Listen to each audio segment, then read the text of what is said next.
Hello everyone, my name is William and in the following video I will present you Kraken, an open source cross-device interaction-based testing tool that supports and validates scenarios that involve intercommunication between two or more users.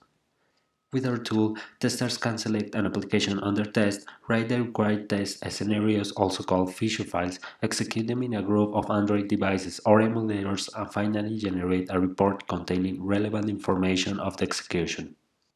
To achieve this, Kraken is built on top of Calabash Android, an open-source end-to-end framework that offers the possibility of testing mobile Android applications in a black box manner while using behavior-driven testing. This means scenarios can be written using a natural language such as English, Spanish, among others, making it easy to understand and write by non-technical people.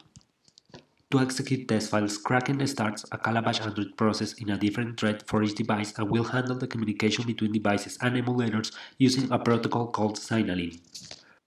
Signaling is based on the idea that each device has a communication channel where it can receive notifications called signals. Signals are sent by other devices notifying that an action has been completed. This means that every time a device needs an action to be completed in another device, before continuing with a test case, the device will wait for a signal in his communication channel. On the other hand, when a user completes an action and wants to notify another device, it will send a signal to the corresponding device.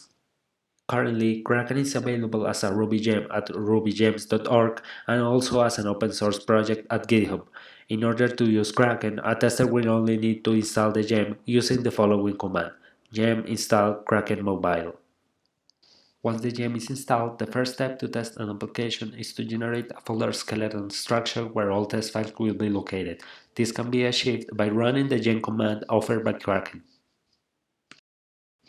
This command will create the following folder structure containing all Kraken config files as well as one file called my first feature. This file is a simple example test file that enables a tester to get started. Specifically, this file consists of one test case where a user sends a signal to another user saying hi. As it can be seen, at the top of every scenario, a tag will identify to what user it belongs.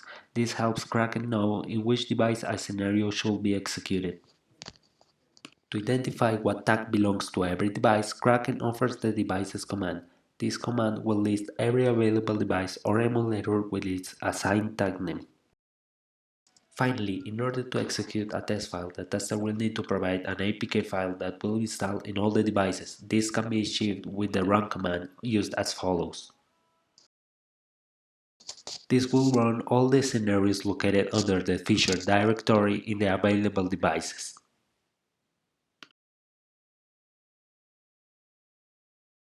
When the execution is finished, Kraken will generate a report containing information related to every scenario executed in every device. This report will contain metadata of all devices as well as a Sankey diagram showing the flow of execution and interaction between devices. Also, this diagram will contain screenshots taken after every device has completed an action. Finally, Kraken will create a specific report for every device that will contain number of scenarios passed, number of scenarios failed, in addition to the sequence of actions executed with a screenshot. To conclude, Kraken offers the possibility of writing testing scenarios in an end-to-end fashion for Android apps that require the interaction of two or more users on different devices. This enables a tester to validate an even bigger quantity of scenarios. For further details in its implementation, Kraken's repository and gem are publicly available at GitHub with a webpage that includes a list of examples and resources on how to use the tool.